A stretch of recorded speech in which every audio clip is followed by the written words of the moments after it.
नमस्कार दर्शक बंधु मु कविराज श्री संतोष कुमार साहू। आज आम मुंड बिंधा आज्ञा समाज रे गोटा उत्कट बेमारी रूपे छिड़ा होइछि। मुंड बिंधा आज्ञा दुई प्रकार मुंड संपूर्ण बिंधे एवं मुंडर अधा मध्य बिंधे ताकू अर्ध कपाली मध्य कुआ जाए। आ केतेक शास्त्र मतरे मध्य याकू सूर्यवर्ता बोली कहंती। ए मुंड बिंधार विभिन्न कारण अच्छी आज्ञा।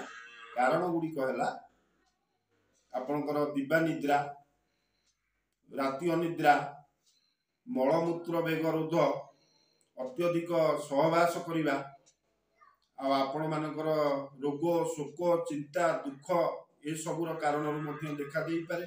एथिरे बात पित्त कफ प्रकुपित होई ए रोग सृष्टि करे। आ मुंडरे मध्य विभिन्न प्रकार रोग सृष्टि हुए, जहा द्वारा कि कान बिंधिबा, आखि धरिबा, दांत समस्या देखा दिए आज्ञा।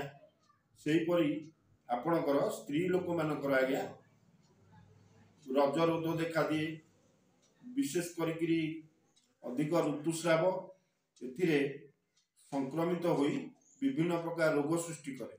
आ पुरुष एवं आजिकाली युव समाज रे आज्ञा मद्यपान, अत्यधिक धूमपान व्यवहार एमिति कफ प्रकुपित होई मध्य मुंडर शिर मानक कफ सृष्टि हुए आज्ञा।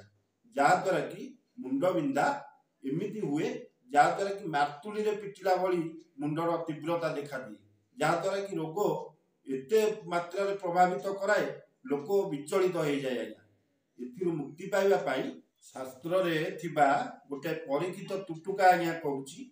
से तुटुकाटी हला केमेणी नई मूल, नील कई, कूढ़ एवं जाष्टी मधु को कांजी पानी रे बाटी घी और खसा तेल सह प्रलेप देले अर्ध कपाली व्यथा एवं सूर्यावर्त पूरा आरोग्य हुए आज्ञा। जदि आपण ये सब न करि पारिबे तुरंत यार उपचार पाई आपण कली चून आज्ञा, कली चून को निशा दल संगे मिसाई नस्य नेले आपण संपूर्ण रूपे कष्ट मुक्ति पाइबे। एति करंतु आज्ञा, निश्चित उपकार पाइबे। एति कहि आज्ञा रखुची। आपण को वीडियोटी भल लागिथिले शेयर, लाइक एवं सब्सक्राइब करने को भूलिबेनी। आगामी वीडियोटी केउ विषय रे आनिबा आपण माने कमेंट करी जणाई।